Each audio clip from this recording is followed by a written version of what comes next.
The first time I saw her, she was standing at the edge of the crater like a statue carved from starlight and steel. The planet, designation Kepri 9, was not meant for human colonization. The air was thin, the sky a constant storm of violet lightning, and the ground hummed faintly with a frequency that made your bones ache after a few hours outside the base. But Command had sent us anyway. There were signals, structured, repeating signals that suggested intelligence. That's how we found her. Or rather, how she allowed us to find her. I remember stepping out of the rover, my boots crunching against crystallized dust. The wind howled like something alive, dragging static whispers across the comms. My visor flickered for a moment, struggling against interference. And then she turned. Her armor reflected the lightning in smooth, liquid curves. It wasn't like anything we'd ever built. No seams, no visible joints. It moved with her as though it were alive, reshaping subtly with every step. Her silhouette was unmistakably humanoid, but there was something too perfect about it. Too precise. "Commander Hale," my teammate whispered over comms. "That's not a machine." "I know," I replied, because machines didn't carry presence like that. She descended into the crater slowly, deliberately, as if gravity itself obeyed her. Each step she took caused faint ripples in the ground, like reality itself was acknowledging her existence. We didn't raise our weapons. Something in me knew that if she wanted us dead, we already would be. When she reached us, she stopped just a few meters away. Up close, the armor was even more unsettling. It wasn't just reflective, it seemed to absorb the world around it, bending light in subtle, impossible ways. Her face was covered by a smooth, featureless mask. Then, without any visible movement, a voice filled my helmet. Not through the comms. Inside my mind. "You are fragile," she said. Her voice was soft, almost curious. I swallowed. "And you're not." There was a pause. Then, slowly, her head tilted, as if she were studying me from multiple dimensions at once. "No," she replied. I don't know why I said what I said next. Maybe it was the tension. Maybe it was the way the lightning framed her like something divine. Or maybe I was just trying to remind myself that I was still human in the presence of something that clearly wasn't. "You're beautiful." The moment the words left my mouth, my entire team went silent over comms. I could practically feel their stares. And for a heartbeat, the storm itself seemed to hesitate. She didn't move. Didn't respond. I thought I'd made a mistake. A fatal one. Then she stepped closer. Too close. Close enough that I could see my own reflection warped across her mask. Small, fragile, insignificant. And then she whispered. Not into my mind this time, but aloud. A voice like glass and gravity. "You haven't seen what I am beneath the armor." We brought her back to the base. Or, at least she allowed us to believe we had. The scientists were ecstatic. Dr. Imani nearly collapsed when she first saw the readings.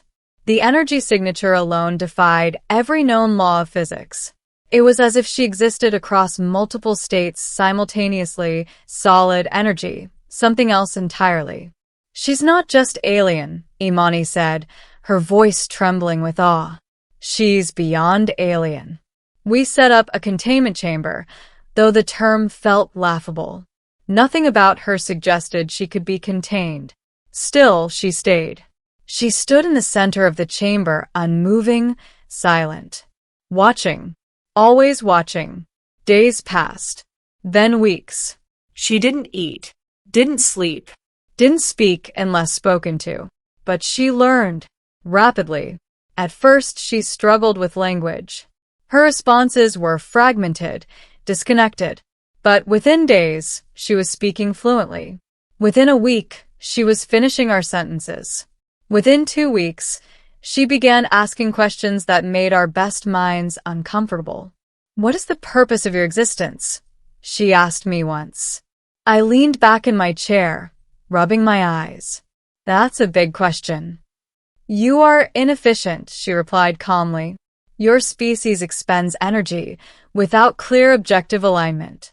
"Yeah," I said with a faint smile. "We're kind of a mess." She studied me in silence, then asked, "Why did you call me beautiful?" The question caught me off guard. "I don't know," I admitted. "It just felt right." "Define beautiful." I hesitated. "It's not just about how something looks," I said slowly. "It's something deeper. Something that makes you feel something."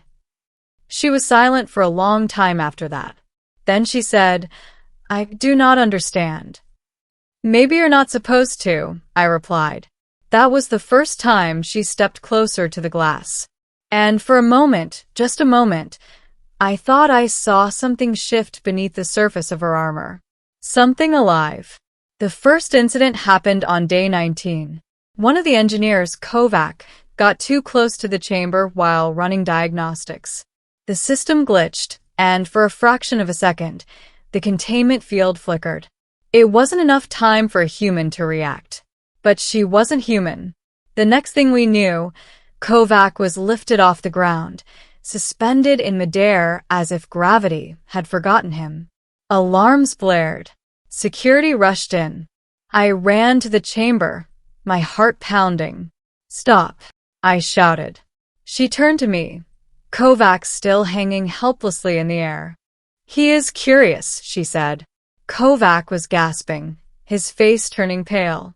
I didn't mean, you sought to understand my structure," she continued, her voice calm. "This is not permitted." "Let him go," I said, forcing myself to meet her gaze. There was a pause. Then she asked, "Why?" "Because he's human," I said.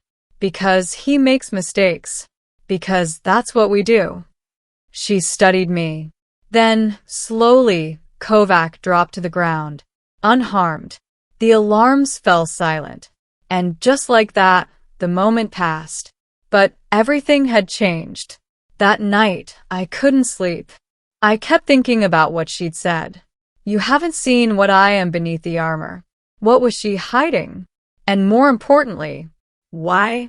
I found myself standing outside the containment chamber long after midnight. The base was quiet, most of the crew asleep. She was still there. Of course she was. Watching. "Why'd you stay?" I asked. "You have not dismissed me," she replied. "That's not what I mean." She tilted her head slightly. "You could leave," I said. "You're clearly not a prisoner." "No," she agreed. "Then why stay?" There was a long pause. Then she said something that sent a chill down my spine. "I am waiting." "For what?" "For you to understand." "Understand what?" She stepped closer to the glass. And for the first time, the armor began to change. It didn't open. It unfolded, like liquid metal peeling away from itself, revealing something beneath. Something that hurt to look at. Not because it was grotesque, but because it was too much. Too complex. Too vast. I saw shapes that didn't belong in 3 dimensions. Colors that didn't exist in any spectrum I knew. Movement that wasn't movement, but transformation, constant, infinite. It was like staring into the core of a star and the depths of an ocean at the same time. My mind struggled to process it, to survive it. I stumbled back, gasping. And then it was gone. The armor sealed itself again, smooth and perfect as before. She stood there unchanged. "You see," she said softly, "why you called the armor beautiful." I couldn't speak, couldn't think, because now I understood. The armor wasn't hiding her. It was protecting us. The base went into lockdown the next morning. High Command had reviewed the data from the incident, and they were afraid. "She's a threat," the message said. "Prepare for termination protocol." I stared at the screen, my hands shaking. Termination? How do you terminate something like that? You can't be serious, I said to Imani. They're terrified, she replied. And honestly, I get it. She hasn't harmed anyone. Not yet. I looked back at the chamber. She was watching us. She knew. Of course she knew. That night, I went to her. They're going to try to kill you, I said. I am aware, she replied calmly. You need to leave. No, why not? Because the outcome remains uncertain. I ran a hand through my hair, frustrated. This isn't a simulation. You can't just… I can, she interrupted gently. And then she stepped forward, closer than ever before. You called me beautiful, she said, despite your ignorance. I didn't know what you were, I said. And now you do. I hesitated. Yeah. Do you still believe I am beautiful? The question hung in the air. Heavy. Dangerous. I thought about what I'd seen. The impossible, overwhelming truth beneath the armor. The thing that could unravel minds, destroy worlds. And yet, yes, I said. Her head tilted slightly. Explain. I took a deep breath. Because beauty isn't about being easy to understand, I said. Or safe. It's about something real.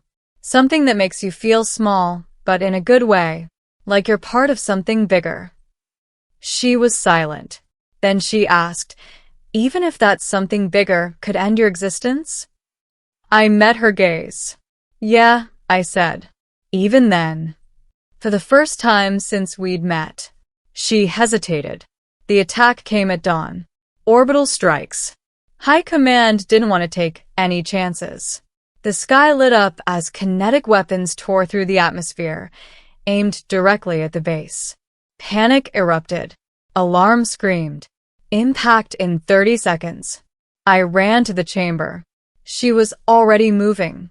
The armor shifting, reacting. Leave, I shouted. Get out of here. But she didn't. Instead, she turned to me and said something I'll never forget. You are inefficient, illogical, fragile.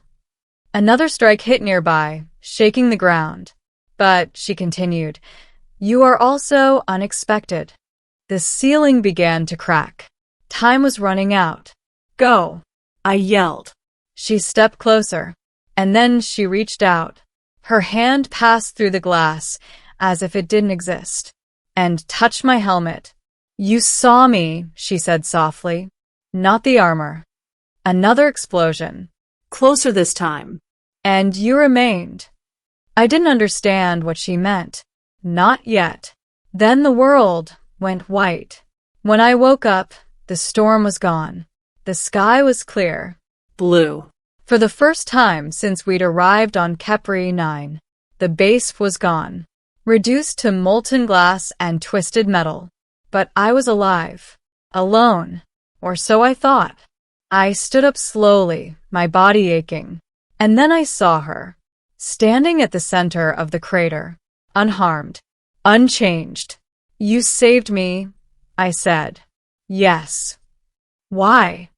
She looked at me, and this time, there was something different in her voice. Something almost human. Because, she said, you called me beautiful. I let out a shaky laugh. That's a pretty low bar for saving a species. She tilted her head. Who said anything about saving your species? My smile faded. What?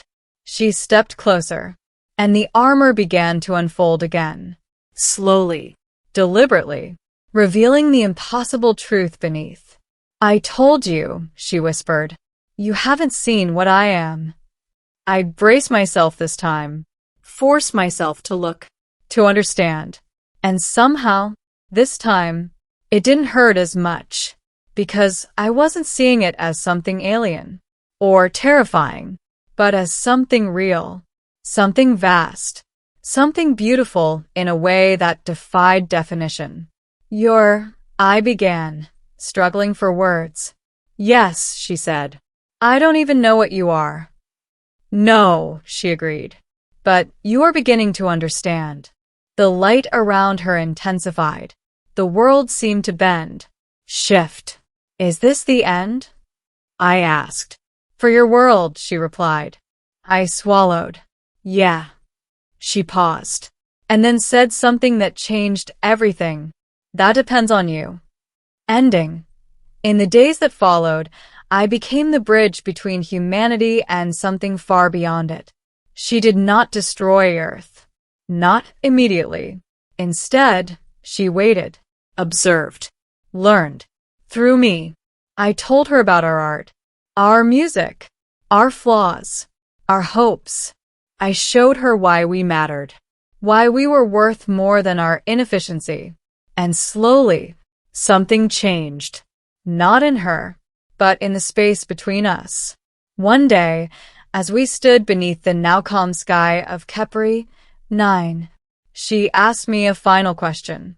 Do you still believe I am beautiful? I looked at her, not the armor, not the impossible form beneath it, but the being as a whole. And I smiled. Yes, I said, but not because I understand you. Then why? Because I don't. For a moment, she said nothing. Then, for the first time, she laughed. A sound like stars being born. And in that moment, I realized something profound. Maybe the universe didn't end that day. Maybe it had just begun.